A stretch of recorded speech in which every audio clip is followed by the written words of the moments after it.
Imagine being set up by the real villain. The big bad wolf got outsmarted by little piggy. But the world points at you. You little pouchy cheeked rat! I'll kill you! You hear me?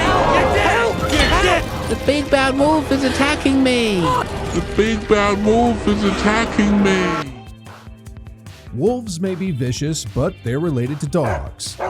But guinea pigs? They can be fluffy, but they're related to rats. There are some characters out there that were treated so badly that it's honestly suspicious that they didn't turn into supervillains. Mr. Wolf is just one of them. And trust me, he's not alone. These are characters that should have crashed, but didn't. We need to start with the movie Encanto, because Mirabel and Bruno were one bad day away from blowing up the entire Disney castle. Let's start with Mirabel. No gift, no room, no respect. She's basically the family intern. She does all the work, but gets none of the magic. Mirabel is probably the most relatable if you are the youngest of all your siblings. Imagine always being overshadowed by your siblings. They get better grades, are better in sports, and are constantly praised. Don't clap. Thank you. Oh, it's nothing. A little sisterly advice. If you weren't always trying too hard, you wouldn't be in the way. Actually, Isa, this is called helping. Meanwhile, you're expected to try harder, to follow in their footsteps, but the only thing you want is to be your own person. Well, that's Mirabel. Her family treats her like she's the glitch in their perfect little system. Abuela thinks she is a walking error message she doesn't know how to fix. Bruno left because of you. Luisa's losing her powers. Isabella's out of control because of you. Her family doesn't just forget her, they actively avoid the reality that she also matters.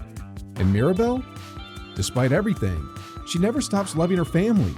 She does everything she can to save a family that barely sees her until everything is already falling apart. And then there's Bruno. And yes, we are definitely going to talk about Bruno. Disney handed this man the saddest life possible and said, "Please look evil for us."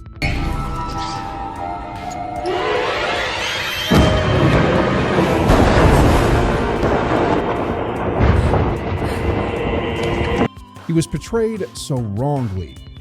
People are scared of him because of his visions, but how is that ever his fault?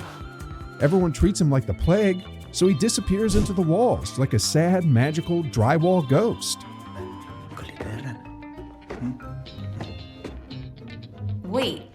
This poor man was living in depression, rats, and hope. If Bruno had come out wearing a hood, speaking in riddles, and revealing he had been plotting revenge, I would have supported him. I mean, he literally cut himself off from his family for years just to protect his niece, who was a child from his narcissistic and abusive mom. But nope. What does Bruno do instead? He fixes the crack. He protects Mirabel. He keeps believing the family can still heal, even while they blamed him for everything. Next up, we have Jack Frost. He is one of those characters who was so close to crashing out that if he had turned evil, nobody could have blamed him. The guy spent 300 years being invisible. And no, not metaphorically. I mean, literally invisible. What's the guy gotta do to get a little attention around here? I don't understand how it got. Yep, it was that bad. Kids walked through him, people ignored him, present, but completely useless. 3 centuries of, "Hello, can anyone hear me?" would have pushed most of us into Frollo territory. The weird thing is actually, when I was a kid, I knew about Jack Frost, but I didn't know who Sandman was. And the wild part in Rise of the Guardians? Jack doesn't even know who he is. No memories, no family, no purpose. But then comes Pitch Black. The literal boogeyman shows up offering Jack validation, purpose, and a whole aesthetic upgrade. We don't have to be alone, Jack. I believe in you, and I know children will too. Honestly, it was tempting. Pitch basically tells Jack, "They don't care about you, but I do," which is the exact line every villain uses right before the dramatic cape swish. And the thing is, Jack could have said yes. He could have joined Pitch. He could have embraced his trauma and frozen the entire planet out of spite. Imagine a world ruled by Jack Frost in full villain mode. Endless winter, snowstorms every Tuesday, Elsa crying in a corner because she can't compete. But Jack stays good, not because anyone earned it, but because of who he chooses to be. When he discovers his past, everything clicks. Jack wasn't chosen by accident. His entire existence is built on protecting kids, even when none of them know he's doing it. And Pitch Black's defeat? Looks like it's your fear they smell. What?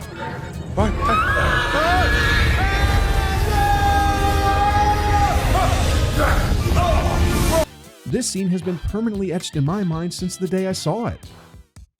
Some characters get mistreated so badly, they should have gone full supervillain. Balto? He had every reason to crash and start a canine revolution. This dog was basically the original underdog, literally. Half wolf, half husky, 100% bullied like he was the new kid in school wearing off-brand shoes. The town dogs hated him, the humans were scared of him.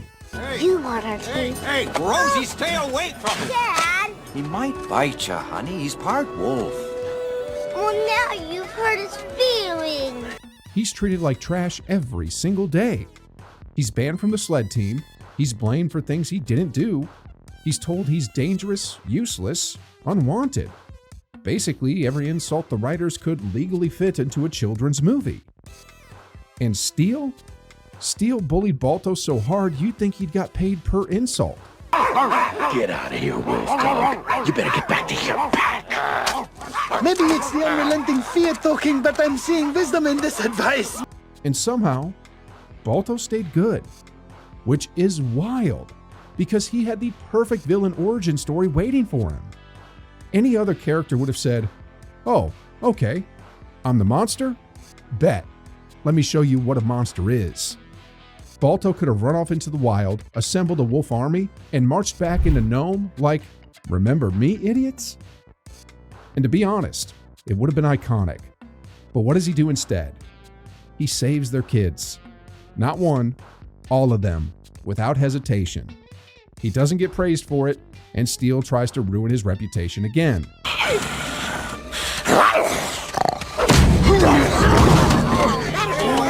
He'll feel that tomorrow. I think he is feeling it now. Ouch! But Balto, he doesn't care. He pushes through blizzards, cliffs, wolves, exhaustion, and Steel sabotage just to bring medicine to people who treated him like he wasn't worth a bowl of water. He had every reason to resent them, every reason to let them suffer. The town didn't deserve Balto, but he saved them anyway. If there's anyone who should have crashed, it's Flick. This man, Ant, was treated like the colony's disaster warning. Every time he breathed, someone yelled at him. Every time he tried to help, something exploded. And every time he had an idea, the entire colony acted like he'd suggested burning down the anthill for fun. You want to help us fill this thing? Then get rid of that machine, get back in line, and pick grain like everybody else. Like everybody else. Please, Flick, just go. At this point, Flick wasn't just disliked, he was professionally dismissed. The ants had zero faith in him. Flick was just annoying, complicated, loud. Useful? Well, not if you ask them. And it's crazy because Flick is legitimately smart, but he lives in a community that treats creativity like some disease. I was really just trying to help. And you know what? He should have crashed after being poorly mistreated by Atta and the other ants. He could have looked Hopper dead in the face and thought, "You know what? At least he appreciates the value of my ideas." Then defected to the Grasshoppers for a villain arc so juicy, Pixar would have won another Oscar. Imagine it. Flick, bitter and betrayed, using his inventions to build a tiny insect mech suit and taking over the entire island. I'd watch that. But what does Flick do instead? He leaves the colony to fix the problem they created, the Grasshoppers. He finds the circus bugs, risks his life, and even stands up to Hopper. Who is the weaker species? Ants don't serve grasshoppers. It's you who need us. Everything he did for the ants. Flick had every reason to turn evil, every reason to throw a tiny ant middle finger at the colony, but instead, he becomes their hero. Next up, we have our big green ogre. Yep, Shrek. Shrek is the kind of character who was practically built to become a villain. The world decided he was a monster before he even learned how to say donkey. People are sprinting, screaming, carrying pitchforks like they're entering the Olympics of mob violence. This is the part where you run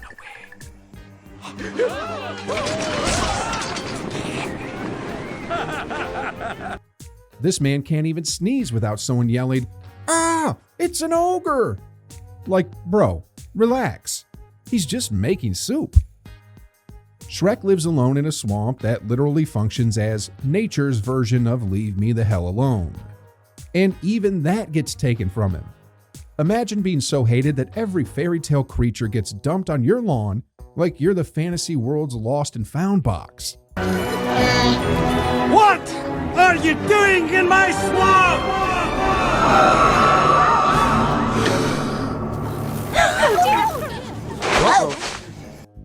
Any normal person would have crashed. Shrek could have turned into a true villain.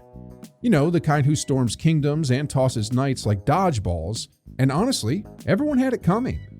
But instead, this giant green introvert chooses kindness in the weirdest, most begrudging, and Shrekish possible way.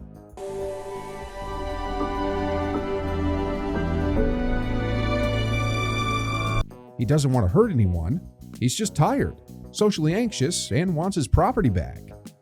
His whole story is about breaking a cycle he didn't start.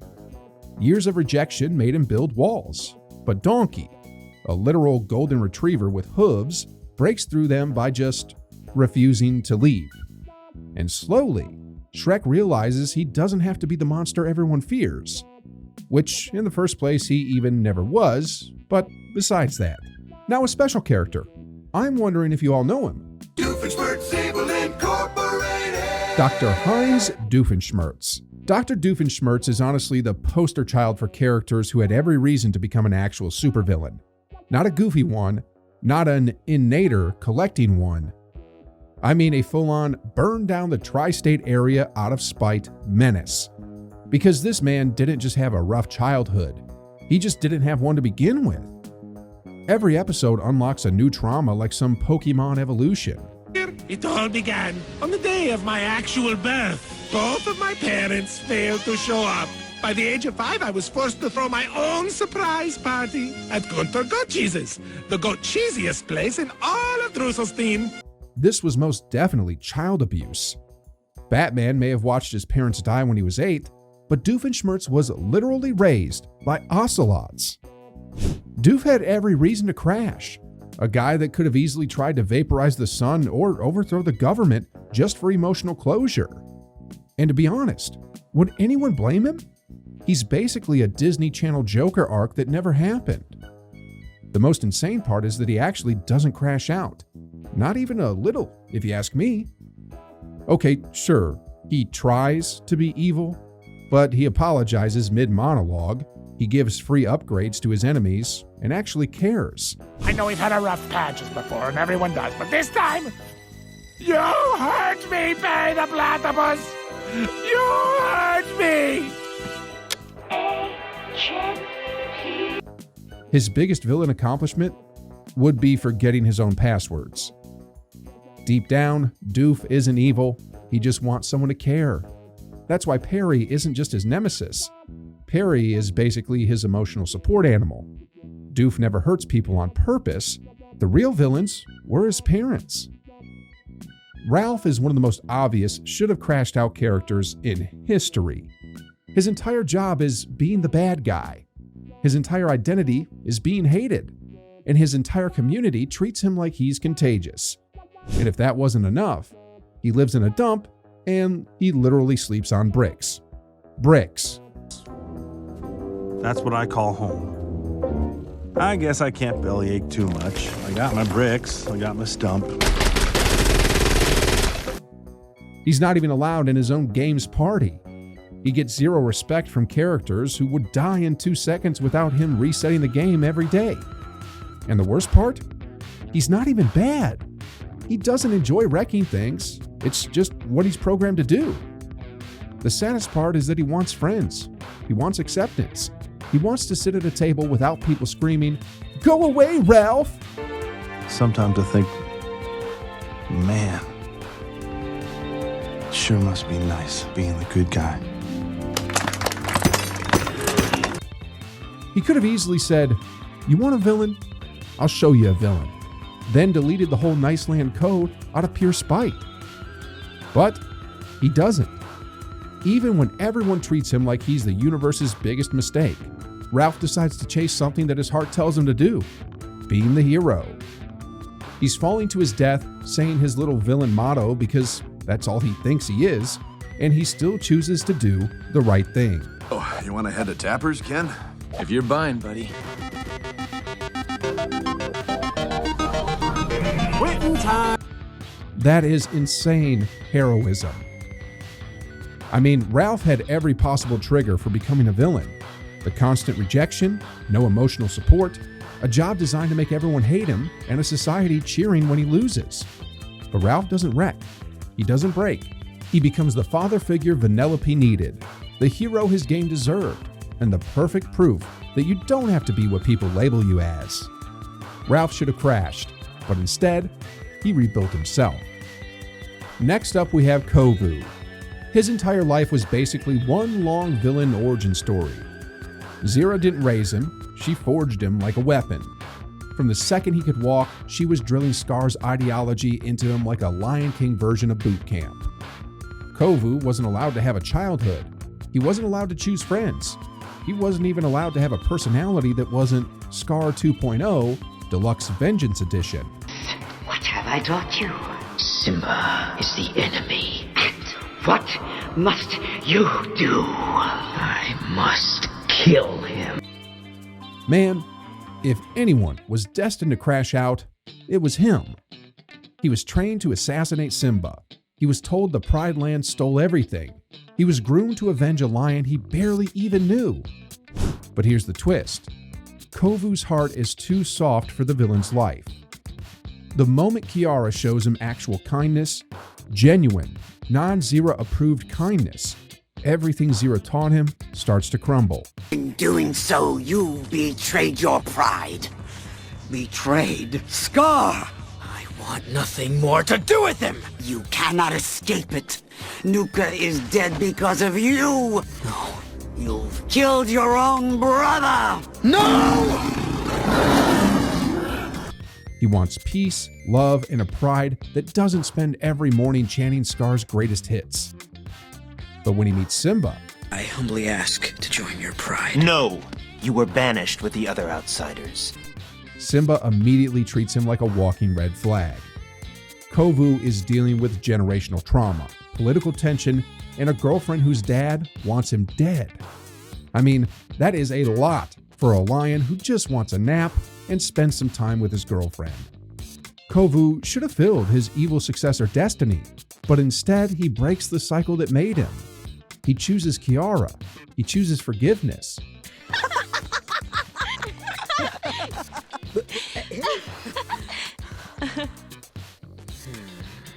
He chooses a path that his entire upbringing told him was impossible.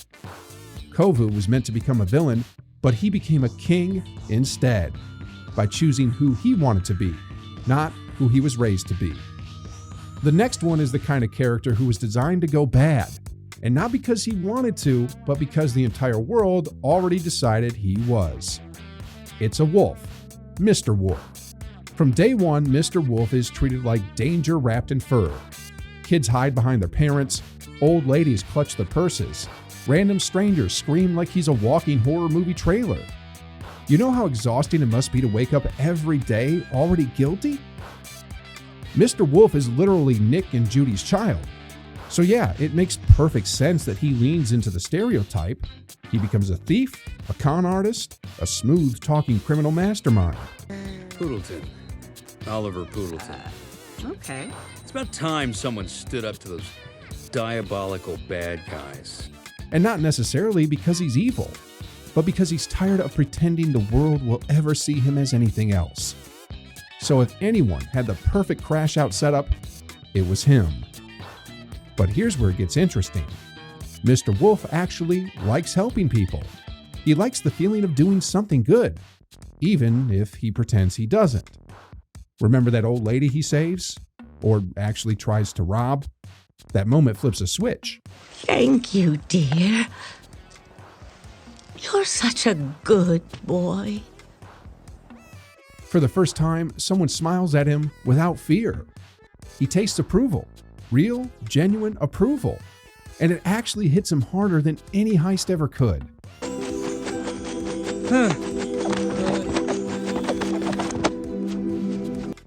Mr. Wolf's Riz levels are literally beyond our understanding, even when he's wiggling that tail like some little girl. But from that point on, he starts questioning everything. Why am I doing this? Why do I have to be the bad guy? What if I don't want this life? But just when he's trying to choose the better path, the universe throws him a curveball. The Phantom Bandit exposes Diane's secret identity as the Crimson Paw. You're not governor anymore. You might want to check your phone. Crimson Paw. Crimson... what? The one and only person who believed Wolf could change suddenly has her past dragged into the spotlight. The whole world turns on her, and that alone could have sent Wolf spiraling again. If he wanted to crash and turn into a villain, this was the perfect moment. He has the skills, the reputation, the crew, the motivation, but instead, Mr. Wolf chooses the hardest path imaginable, being good in a world that expects him to fail. So he doesn't crash out, he breaks the cycle. How did you... Oh, we got...